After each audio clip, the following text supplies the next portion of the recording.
ओम पूर्णमदः पूर्णमिदं पूर्णात् पूर्णमुदच्यते पूर्णस्य पूर्णमादाय पूर्णमेवावशिष्यते।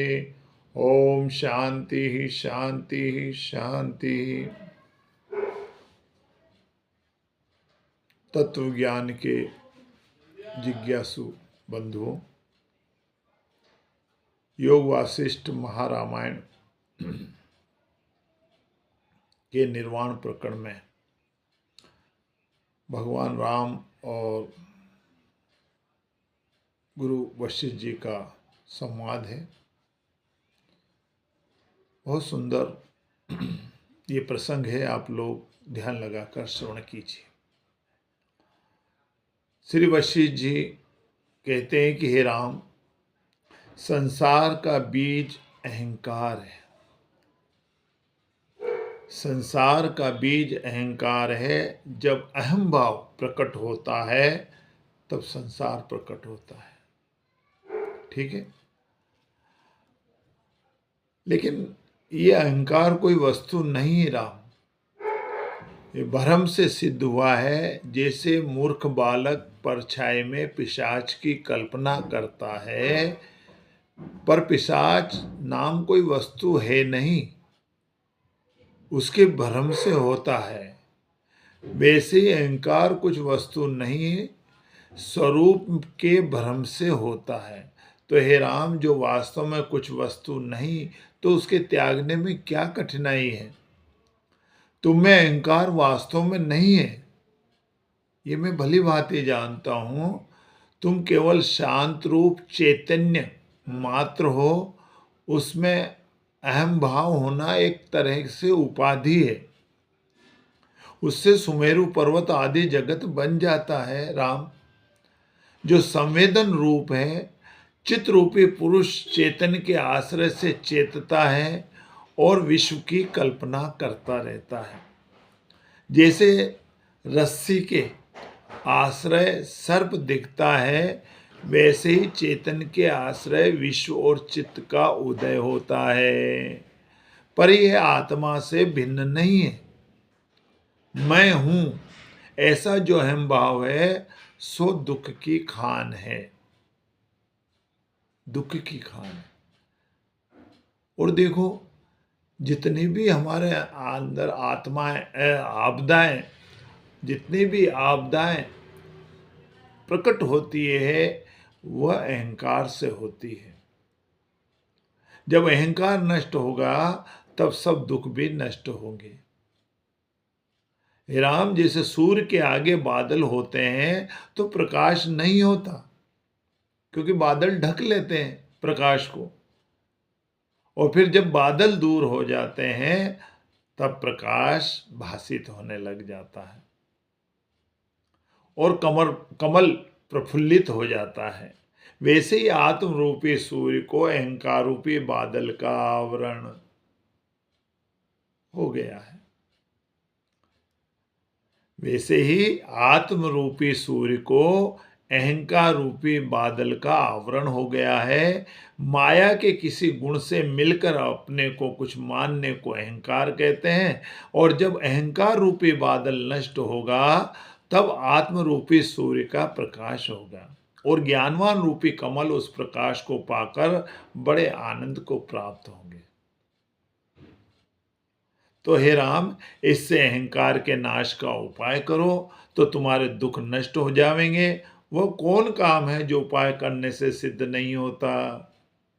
उपाय करो, अहंकार के नाश का उपाय करो तो वह भी नष्ट हो जाएगा।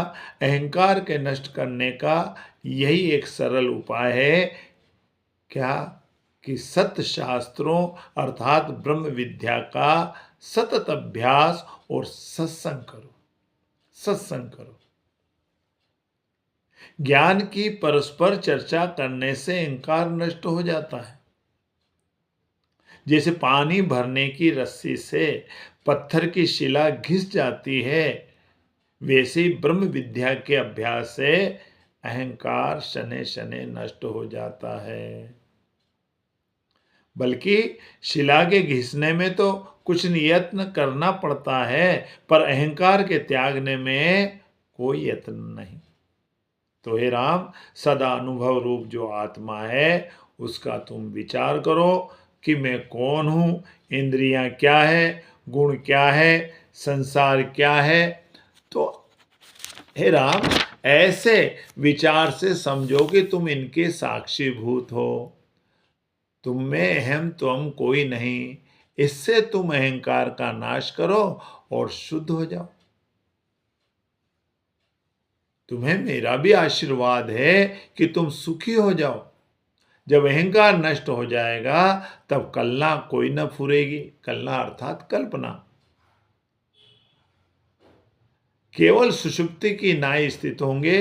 राम ने पूछा, है भगवान, जो आपका अहंकार नष्ट हुआ है तो प्रत्यक्ष उपदेश करते कैसे दिखते हो, और जो अहंकार नहीं है तो सर्वत्र शास्त्र और ब्रह्म विद्या कहाँ से उपजे हैं, और उपदेश कैसे होता है। उपदेश में तो चारों अंतःकरण सिद्ध होते हैं।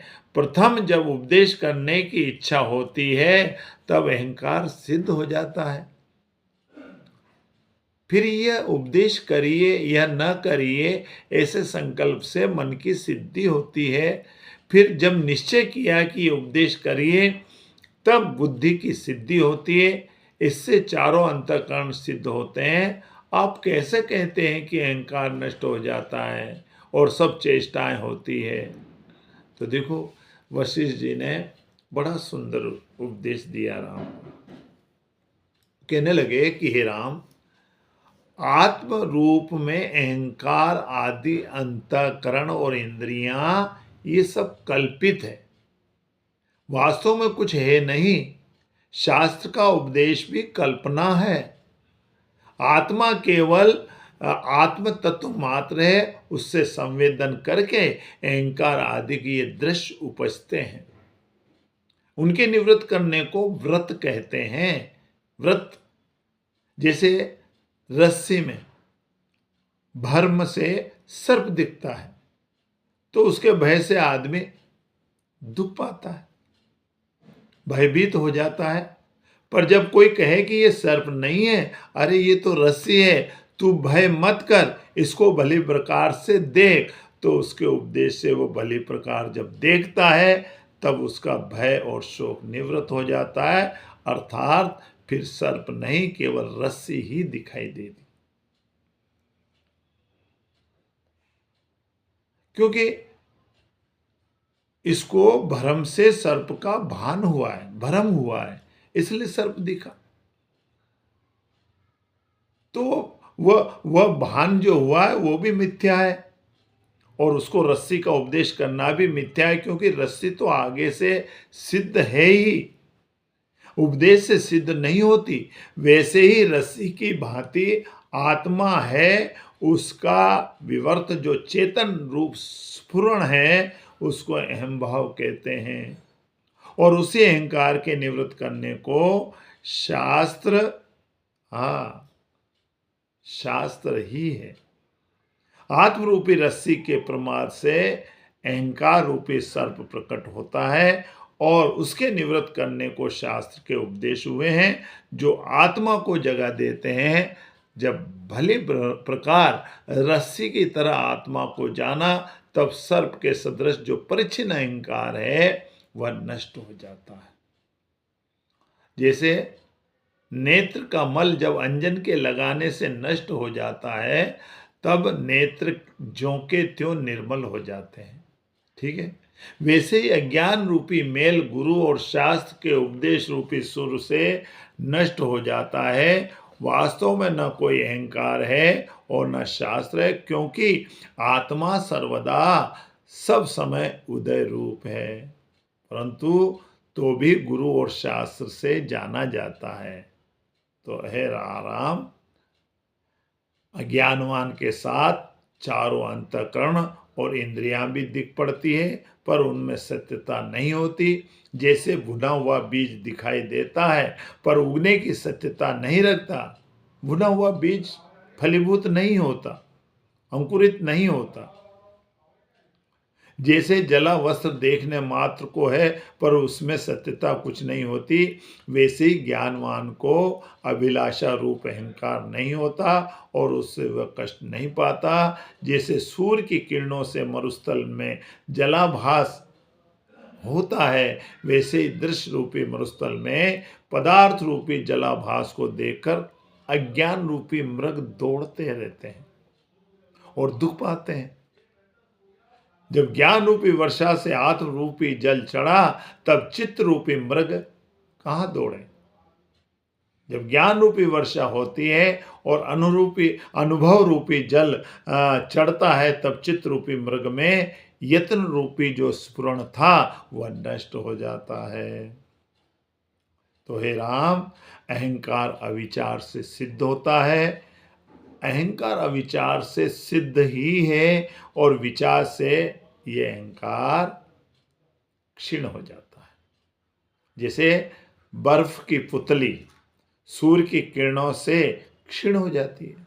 बर्फ का ढेला जो होता है, सूर्य की किरण पड़ती है तो वह क्षीण हो जाता है, बर्फ का ढेला मिट जाता है, केवल जल रह जाता है। और जब अधिक तेज होता है तब जल रूप हो ही जाता है, तो बर्फ की संज्ञा नहीं रहती। वैसे ही अहंकार रूपी बर्फ विचार रूपी किरणों से क्षीण हो जाती है। जब दृढ़ विचार होता है तब अहंकार संज्ञा नष्ट हो जाती है और केवल आत्मा ही आत्मा रहती है। राम ने पूछा, हे सर्व तत्वज्ञ भगवान, जिसका अहंकार नष्ट होता है उसका लक्षण क्या है, सो कहिए। इसका उत्तर अगले बार, अगले प्रसंग में भगवान गुरु वशिष्ठ जी देंगे। इसका उत्तर वह कल आपको बताएंगे। हरिओम तत्सत, हरिओम तत्सत, हरिओम तत्सत। नमो नारायण।